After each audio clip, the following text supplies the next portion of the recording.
उनको पूछने लगे, राहाब को जब पूछा गया, वे लोग कहाँ हैं जो तुम्हारे पास में आए थे? तो राहाब बोलती है, मेरे पास तो बहुत से लोग आए थे, अब कौन लोग कहाँ से आए थे मुझे पता नहीं, और वे लोग कहाँ से आए मुझे भी पता नहीं, और कहाँ चले गए पता नहीं।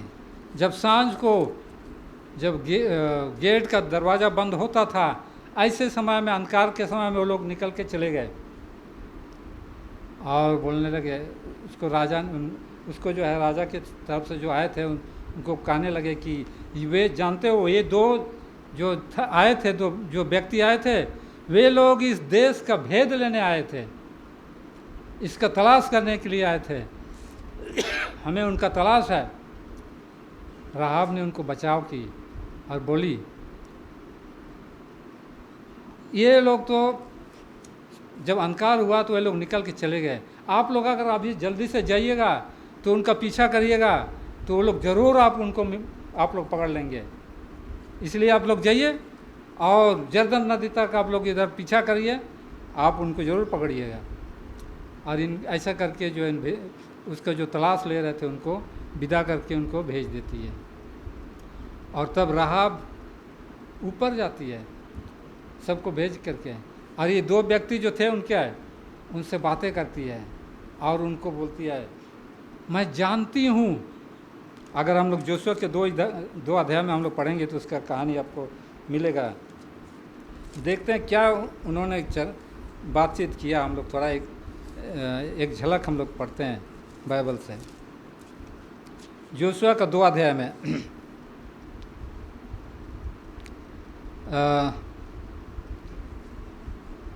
एक से हम लोग 7 में पढ़ेंगे, 1 से 7 तक देखते हैं। तब नून का पुत्र यहोशू ने 2 भेदियों को सित्तीम से कूच करके भेज दिया और उनसे कहा, जाकर उस देश और यरीहो को देखो। परंतु वे चल दिए और राहाब नामक किसी वेश्या के घर में जाकर सो गए। तब किसी ने यरीहो के राजा से कहा, आज ही रात कई एक इस्राएली हमारे देश का भेद लेने को यहाँ आए हुए हैं। तब यरीहो के राजा ने राहाब के पास यूँ कहला भेजा, जो पुरुष तेरे यहाँ आए हैं उन्हें बाहर ले आ, क्योंकि वे सारे देश का भेद लेने आए हैं। उस स्त्री ने दोनों पुरुषों को छुपा रखा और इस प्रकार कहा, मेरे पास कई पुरुष आए थे परंतु मैं नहीं जानती कि वे कहाँ के थे। और जब अंधेरा हुआ और फाटक बंद होने लगा तब वे निकल गए, मुझे मालूम नहीं कि वे कहाँ गए।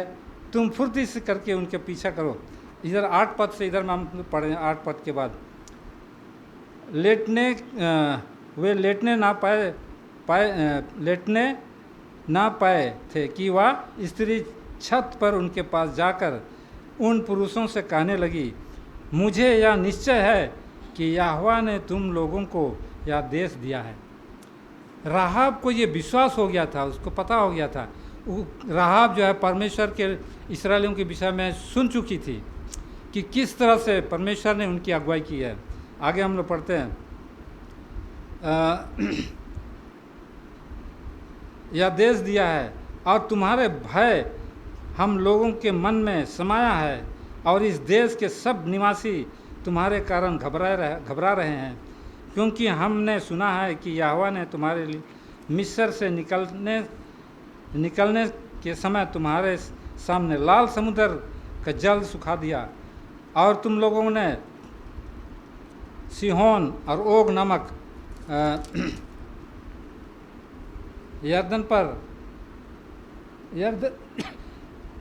यरदन पार एमोरियों के देश दोनों राजाओं को सत्यानाश कर दिया। और वह सुनते हैं कि यह सुनते ही हमारा मन पिघल गया और तुम्हारे कारण किसी के जी न रहा, क्योंकि तुम्हारा परमेश्वर यहोवा ऊपर का आकाश और नीचे की पृथ्वी का परमेश्वर है। अब मैंने जो तुम पर दया की है, इसलिए मुझ से यहोवा की शपथ खाओ कि तुम भी मेरे पिता के घराने पर दया करोगे और इसका सच्चा चिन्ह मुझे दो। तो इस तरह से राहाब जो है उनसे प्रॉमिस करने लगी, ये वादा करने लगी, प्रॉमिस करवाती है। क्या बोलती है? राहाब को परमेश्वर के विषय में मालूम हो गया, परमेश्वर महान है, और जान गए कि ये देश भी उनका ही होगा, ये लोग इसको तहस नहस कर देंगे, उसको पता हो गया। और इसलिए जो है उसको बोलने लगी कि जब तुम लोग आओगे, इस देश को नाश करोगे, शहर को नाश करोगे, तो मेरे पिता के घर को, मुझको और मेरे पिता के घराने के लोगों को क्या करोगे? बचाओगे, ये शपथ करो। बोलते 13 पद में कि तुम मेरे माता पिता, भाइयों और बहनों को और जो कुछ उनका है उन सबों को भी जीवित रख छोड़ो, और हम सबों का प्राण मरने से बचाओगे। तब उन पुरुषों ने उनसे कहा, यदि तू हमारी यह बात किसी पर प्रकट ना करे तो तुम्हारा प्राण के बदले हमारा प्राण हो जाए, और जब यहोवा हमको यह देश देगा तब हम तेरे साथ कृपा और सच्चाई से बर्ताव करेंगे। तो ये जो है उनका पक्का, उनका प्रतिज्ञा हुआ, वाचा बांधे वो लोग। बोलने लगी कि मैंने तुमको दया किया है, तुम दोनों को बचाया है, इसलिए तुम लोग जब आओगे तो क्या करना? मेरे घराने, मेरे माता पिता, मेरे भाई, मेरे बहनों, मेरे जितने भी घर में हैं उनको तुम लोग छोड़ देना। तब उन्होंने क्या कहा? जो कोई भी तुम्हारे घर के छत के नीचे में आएगा उनको हम लोग कुछ नहीं करेंगे, लेकिन जो तुम्हारे घर से बाहर रहेंगे उनका जिम्मा हम नहीं लेंगे। अगर तुम्हारा कुछ हानि हो तो उसका जिम्मा हम लोग लेंगे। अगर तुम लोग तुम्हारे घर के अंदर में रहोगे और हम तुम्हारे देश को, इस नगर को नाश करेंगे, तो तुम लोगों को हम लोग छोड़ देंगे, हम कुछ नहीं करेंगे। तब राहाब क्या बोली? मुझको एक चिन्ह बताओ, एक चिन्ह दे दो। तब उन्होंने कहा कि तुम एक बैंगनी रंग का धागा, माने रस्सी, अपने खिड़की पर तुम बांध लेना, जिससे हम देख करके जान जाएंगे यही है राहाब का घर।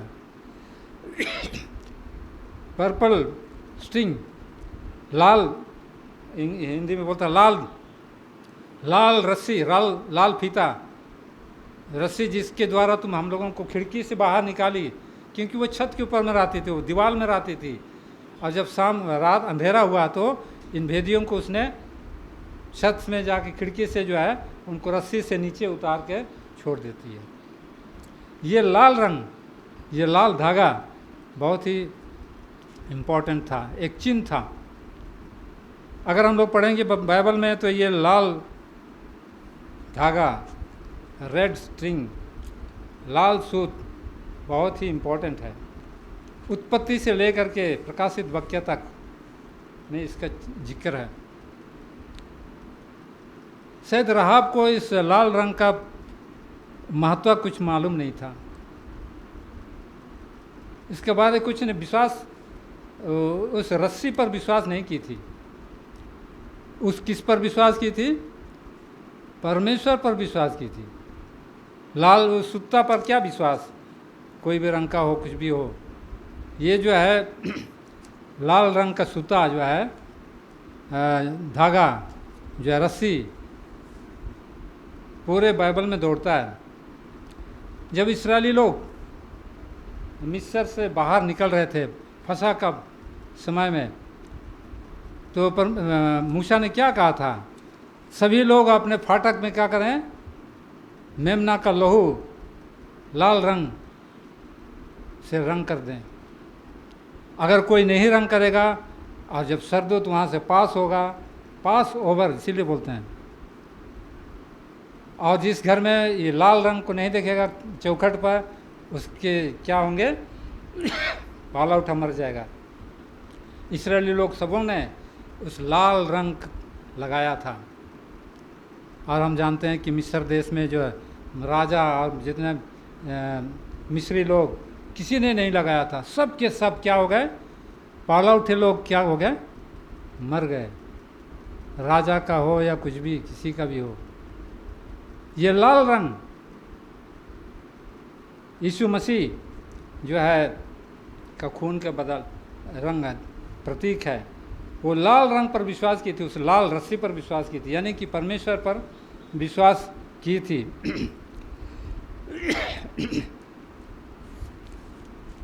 Reason and faith do not contradict बोलता है। रीजन माने तर्क और विश्वास, ये एक दूसरे का खंडन नहीं करते हैं, वे दोनों एक दूसरे का सपोर्ट करते हैं। अगर हम लोग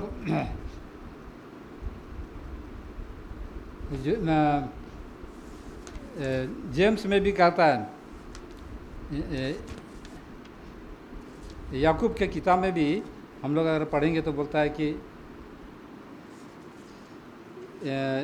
2:25 में, याकूब 2:25 में इंग्लिश में बोलता है, likewise also was not Rahab the harlot justified by works when she had received the messengers and had sent them out another way. तो राहाब जो है अपना काम भी करके दिखाई, विश्वास की और उनको जो बचाने का काम भी की, भेदियों को। तो राहाब से हम लोग बहुत से बोलने का था, लेकिन मैं नहीं बोल रहा हूँ। मैं निचोड़ में बताता हूँ कि हम लोग क्या सबक हम लोग ले सकते हैं राहाब से। Rahab demonstrated love and mercy to people from different culture and from different background. Rahab जो है अपने कल्चर, अपना बैकग्राउंड, अपने जात भाइयों के बाहर दूसरे मजहब के लोगों पर भी दया की। यानी कि जो भेदिए आए थे वे लोग दूसरे ही बैकग्राउंड के थे, वे लोग जो कनानी, राहाब जो थी कनानी, और उन पर भी वो उसने दया किया और उनको बचाया। She was obeying the golden rule before there was a golden rule. यीशु मसीह ने गोल्डन रूल मत्ती 7:12 में बोलता है, क्या बोलता है, जैसा तुम चाहते हो तुम भी उनके लिए वैसे करो। गोल्डन रूल उसको बोलते हैं। इस गोल्डन रूल को होने के पहले ही उसने ये गोल्डन रूल पालन किया कि उसने दया दिखाई कि वो भी दया मिले। She was not perfect but heart was in a right place बोलता है। वो परफेक्ट नहीं थी, लेकिन उसका मन जो है सही था।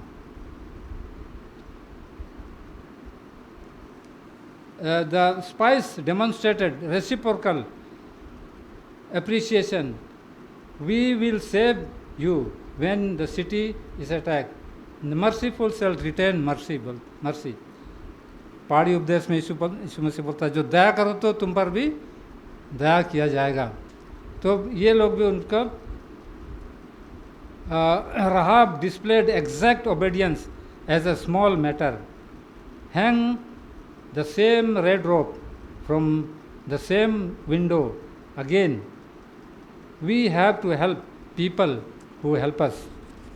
तो हम लोगों को जिनको हम लोग मदद की ज़रूरत है उनको हम लोग भी मदद करें। Red rope was both historical and a prophetic. Red rope was the source of salvation.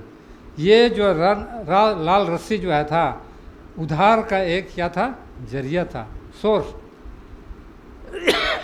It refers to the blood on the doorpost of Exodus. It was a type of the saving blood of Christ. ये यीशु मसीह का जो है बलिदान का खून का ये प्रतीक था। यानी कि यीशु मसीह का जो बलिदान का जो खून बहा हमारे लिए, आपके लिए, उसी का प्रतीक है। वही है हमारा सोर्स, बचने का सोर्स, उद्धार पाने का सोर्स। तो राहाब से हम लोग यही पाते हैं, राहाब हैड ओनली वन चांस। राहाब को सिर्फ एक ही चांस था डिसीजन लेने का, उसके पास कोई सीरियस डिसीजन, सीरियस चॉइस लेने का एक ही मौका था। हमारे पास तो बहुत से मौका आते हैं, डेली हर समय हमारे पास मौका मिलते रहता है, लेकिन उसको जो है डिसाइड करने के लिए सिर्फ एक ही मौका था। अगर उसमें वो डिसाइड नहीं करती, हो सकता है उनको भी वो लोग तहस नहस कर देते हैं और वो मर जाती।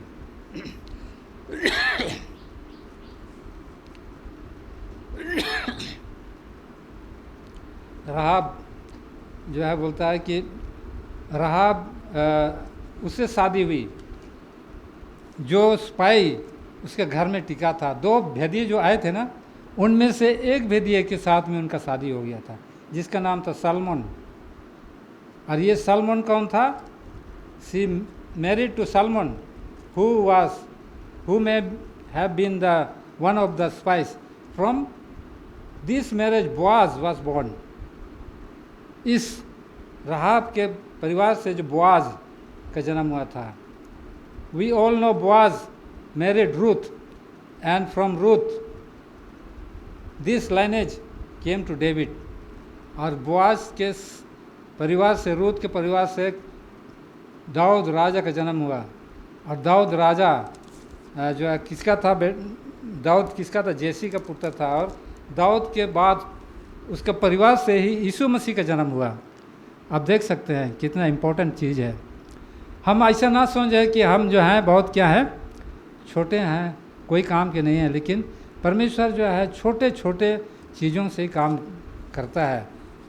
इस्राएलियों को बचाने के लिए, बंधुआई से छुड़ाने के लिए एक हिंदू राजा कुशरू को इस्तेमाल किया, जो कि परमेश्वर को नहीं जानता था, और ऐसे लोगों के ज़रिए से जो है उनका बचाव हुआ। तो आप मत सोचिए, मैं यहाँ आज देख रहा हूँ, बैठ कर के मैं सोच रहा था, चिंता कर रहा था, हमारी इस तरफ में मेरे बाएं साइड में सिर्फ 2 बैठे हुए हैं जेंट्स, और इधर में काफ़ी बैठे हैं, 13-14। हाँ, देखते हैं कि हमारे बुजुर्ग लोग जब से यहाँ जो पक्के बाल वाले हैं नहीं हैं, चर्च लगता है कि ढीला हो गया है। आप लोग ढाढ़स रखिए, परमेश्वर आप सबसे भी यही उम्मीद करता है कि आप क्या करेंगे, राहाब की तरह विश्वास करें। मौका बार बार नहीं आता है, राहाब के लिए तो नहीं था, आपके लिए और मेरे लिए बहुत मौका आ रहा है, आएगा जाएगा। लेकिन आज यदि हम विश्वास करेंगे तो परमेश्वर आपके ज़रिए से, हमारे ज़रिए से काम करेगा, आपको और हमको परमेश्वर के राज में जगह देगा। ईश्वर हम सबको मदद करे कि हम राहाब की तरह हम विश्वास करें, विश्वास में पक्के हों। हम सिर्फ सैटरडे को विश्वास ना करें चर्च आने के लिए, दूसरा दिन भी विश्वास में रहें, Sunday, Monday, Tuesday, Wednesday, Thursday, Friday तक। हम दुनियादारी में 6 दिन रहते हैं, और शनिवार को हम विश्वास करते हैं कि हम चर्च में चले आते हैं। हमारा विश्वास जो है 7 दिन रहे, और हम परमेश्वर के लिए 7 दिन काम करें। हो सकता है परमेश्वर हमारे जीवन से भी और कुछ बड़ा काम करेगा। परमेश्वर जो है अपने वचन पर आशीष दे और हम सबों को विश्वास में पक्का रखे।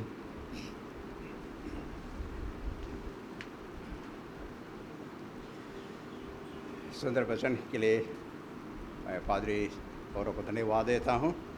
ये सुंदर सभा को करने के लिए गाएंगे 4 नंबर का, प्रभु यीशु जब आवेगा आभूषण पहनेगा। 4 नंबर खोलना, तो सब खड़े हो जाएंगे।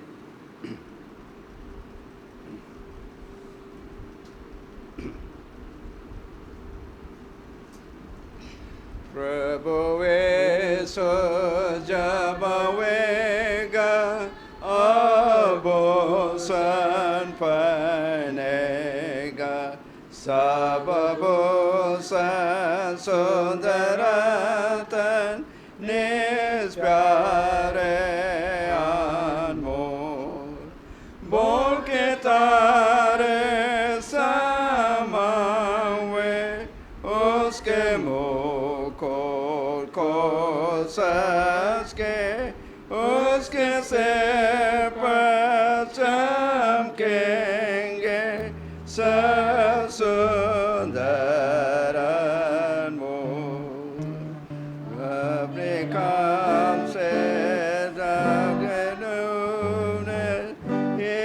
इकट्ठे करेगा जो पवित्र जो चमकीले निज प्यारे अनमोल बोल के तारे समावे उसके मुख को सच के उसके सिर पर चमकेंगे सब सुंदर अनमोल छोटे बालक जो उसको प्यार करते आया वो सुंदरतन निज प्यारे अनमोल बोल के तारे समावे उसके मुख को सच के उसके सिर पर चमकेंगे सब सुंदर अनमोल। स्वर्गीय आसन पिता, फिर से धन्यवाद देते हैं तूने हमें ये मौका दिया तेरी सेवा आराधना हम लोग कर सके। जिन वचनों को हमने सुना है प्रभु, उनको हम सबों के मन हृदय में रख सके, अब हम उसके अनुसार चलने वाले हो सके, हमारे विश्वास में हम मजबूत हो सकें। जैसे दिन बुरे आ रहे हैं, तेरा आगमन नज़दीक हो रहा है, शैतान अपना पूरे ज़ोर शोर से लोगों को भटकाने की कोशिश करता है। हमारे विश्वास को तू थामे रहा और अंत तक हमें विश्वासी बना रहा कि हम तेरे पवित्र राज में हम लोग पहुँच सकें। हर एक के पापों को क्षमा कर, हर एक के घर में आशीष दे। जितने भी यहाँ उपस्थित हैं सबों के घर में तेरी आशीर्वाद बने रहे। हम सबों को यहाँ आशीष सद विदा कर। छोटी प्रार्थना इस मसीह के नाम से, आमीन।